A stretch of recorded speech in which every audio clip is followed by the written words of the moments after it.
और एक introduction. Tort क्या होता है? आज हम बात करेंगे एक ऐसे लीगल कॉन्सेप्ट की जो शायद आपने सुना हो। टोर्ट। टोर्ट एक लैटिन वर्ड है टोर्टुम, जिसका मतलब होता है ट्विस्टेड या रॉन्ग। लॉ के कॉन्टेक्स्ट में टोर्ट एक सिविल रॉन्ग होता है, मतलब किसी व्यक्ति को किसी दूसरे के रॉन्गफुल एक्ट के कारण नुकसान हो जाता है, लेकिन ये कॉन्ट्रैक्ट का वायोलेशन नहीं होता और ना ही ये क्रिमिनल केस होता है। इसका में मकसद होता है कॉम्पनसेशन देना, न कि पनिशमेंट। जैसे अगर कोई आपको बिना रीज़न के गाली दे या आपकी प्रॉपर्टी को डैमेज करे तो वो टोर्ट हो सकता है। 2. टोर्ट की डेफिनेशन। टोर्ट का मतलब क्या है? टोर्ट का कोई एक फिक्स्ड लीगल डेफिनेशन नहीं है, लेकिन कई स्कॉलर्स ने इसे डिफ़ाइन किया है। सैलमंड कहते हैं टोर्ट एक ऐसा सिविल रॉन्ग है जिसका रेमेडी अनलिक्विडेटेड डैमेजेस होता है और जो कॉन्ट्रैक्ट या ट्रस्ट का वायोलेशन नहीं होता। विनफील्ड कहते हैं टोर्ट एक लीगल ड्यूटी का वायोलेशन है जो किसी एक पर्टिकुलर इंसान के लिए नहीं बल्कि जनरल पब्लिक के लिए होता है। यानी अगर कोई व्यक्ति एक ऐसी लीगल ड्यूटी वायोलेट करता है जिसका इम्पैक्ट दूसरे पे पड़ता है तो वो टोर्टियस एक्ट हो सकता है। 3. नेचर और कैरेक्टरिस्टिक्स ऑफ टोर्ट। टोर्ट की खास बातें। टोर्ट का नेचर समझना ज़रूरी है। कुछ इंपॉर्टेंट कैरेक्टरिस्टिक्स ये हैं। One civil wrong. टोर्ट एक सिविल गलती है जिसमें जनरली कोर्ट से डैमेजेस पैसे मिलते हैं। 2. Duty imposed by law. इसमें ड्यूटी कॉन्ट्रैक्ट से नहीं, लॉ से आती है। 3. Right in rem. टोर्ट किसी भी इंसान के अगेंस्ट हो सकता है, ज़रूरी नहीं कि आपका उसके साथ कोई कॉन्ट्रैक्ट हो। 4. Unliquidated damages. इसका मतलब कोर्ट डिसाइड करता है कितना नुकसान हुआ और कितना कॉम्पनसेशन मिलेगा। 5. No privity required. टोर्ट में पार्टीज़ के बीच पहले से कोई रिलेशनशिप होना ज़रूरी नहीं। 6. टोर्ट और क्राइम दोनों हो सकता है, जैसे बैटरी, मारपीट एक क्राइम भी है और टोर्ट भी। 4. Constituents of tort. टोर्ट बनने के एलिमेंट्स। किसी भी टोर्ट को लीगली प्रूव करने के लिए 4 बेसिक एलिमेंट्स होते हैं। ए. लीगल ड्यूटी डिफेंडेंट के ऊपर प्लेंटिफ के प्रति एक लीगल ड्यूटी होना चाहिए। B. Breach of duty defendant ने उस ड्यूटी का वायोलेशन किया हो, चाहे किसी काम को करके या उसे निगलेक्ट करके। सी. इंजरी और डैमेज प्लेंटिफ को एक्चुअल में कोई इंजरी, डैमेज या लॉस हुआ हो। डी. कॉजेशन। जो नुकसान हुआ वो डायरेक्टली डिफेंडेंट के एक्ट से रिलेटेड होना चाहिए, नॉट रिमोट और इनडायरेक्ट।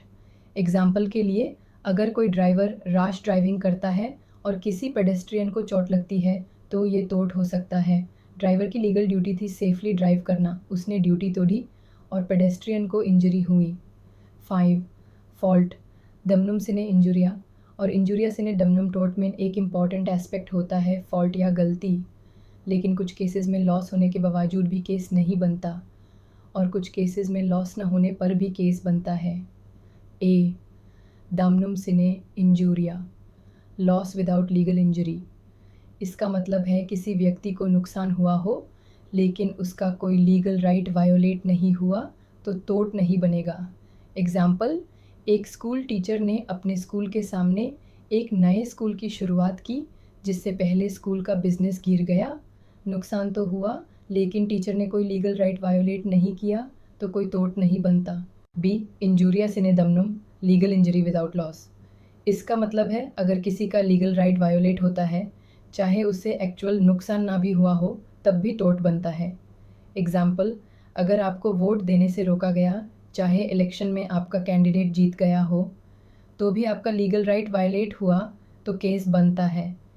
यह दिखाता है कि लीगल राइट का वायलेशन ही काफ़ी है, एक्चुअल डैमेज होना ज़रूरी नहीं। 6. Mental element. टोर्ट में सोच या इरादे की इम्पोर्टेंस क्रिमिनल केसेस में तो सबको पता है कि मेंस रिया या मेंटल स्टेट ज़रूरी होती है, लेकिन टोर्ट में ये थोड़ा अलग होता है। टोर्ट लॉ में कुछ टोर्ट्स हैं जिसमें मेंटल एलिमेंट ज़रूरी होता है और कुछ में नहीं होता। ए. Intentional torts. ऐसे टोर्ट्स जहां डिफेंडेंट ने जानबूझकर गलती की, assault, battery, false imprisonment, malicious prosecution, इनमें इंटेंशन या इरादा होना ज़रूरी है। बी. नेग्लिजेंस, लापरवाही, मोस्ट कॉमन टोर्ट। इसमें इंटेंशन ज़रूरी नहीं, बस इतना देखना होता है कि क्या डिफेंडेंट ने रीज़नेबल केयर फॉलो की या नहीं। एग्जाम्पल, एक ड्राइवर बिना सिग्नल के रॉन्ग टर्न ले लेता है और एक्सीडेंट हो जाता है, वो नेग्लिजेंट माना जाएगा चाहे उसका इरादा नहीं था किसी को चोट पहुंचाने का। सी, मालिस, दुष्टा भावना। कुछ टोट्स में मालिस इम्पॉर्टेंट होती है, जैसे मलिशियस प्रोसिक्यूशन या डेफमेशन। इसका मतलब होता है किसी के खिलाफ बिना वजह के जानबूझ के गलत काम करना। D, strict liability. इसमें मेंटल एलिमेंट इम्पॉर्टेंट नहीं होता। अगर आपके प्रॉपर्टी से कोई डेंजरस चीज़ निकाल कर दूसरे को नुकसान पहुंचाए तो आप लाइबल हैं, चाहे आपकी गलती हो या ना हो। एग्जाम्पल, रायलैंड्स विस फ्लेचर केस में डिफेंडेंट के प्रॉपर्टी से पनी निकाल कर नेबर की मिने फ्लड हो गई थी। कोर्ट ने बोला लायबिलिटी है, चाहे कोई इंटेंशन नहीं था। ए, एब्सोल्यूट लायबिलिटी, इंडियन इनोवेशन। इस कॉन्सेप्ट को इंडियन लॉ ने और स्ट्रॉन्ग बनाया MC मेहता वो union of India oleum gas leak case में। कोर्ट ने बोला अगर आप हैज़र्डस इंडस्ट्री चला रहे हो और पोल्यूशन या डिज़ास्टर होता है तो आप एब्सोल्युटली लायबल हो बिना किसी डिफेंस के। 7, टोट वर्सेस क्राइम वर्सेस कॉन्ट्रैक्ट। तीनों में क्या फ़र्क है? चलिए एक क्विक कंपैरिजन करते हैं। एस्पेक्ट, टोट, crime, contract, nature, civil wrong. Public wrong, agreement breach, rights affected, right in ऑरेम, public rights, right of society, right in personam intention, may or may not matter, usually important, legal intention important, remedy, compensation, punishment, jail, fine, compensation and performance. Example, battery, defamation, theft, murder, payment failure, breach. 8, real life examples of torts. कुछ daily life के उदाहरण। एक, negligence, doctor ने गलत medicine दी, patient को नुकसान हुआ। 2, defamation, किसी सेलिब्रिटी के खिलाफ फॉल्स रूमर स्प्रेड करना।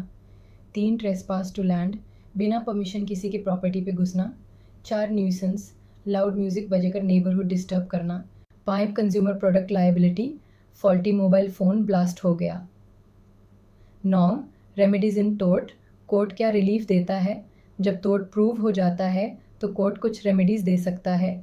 कॉम्पेंसेशन, डैमेजेस, सबसे कॉमन रिलीफ।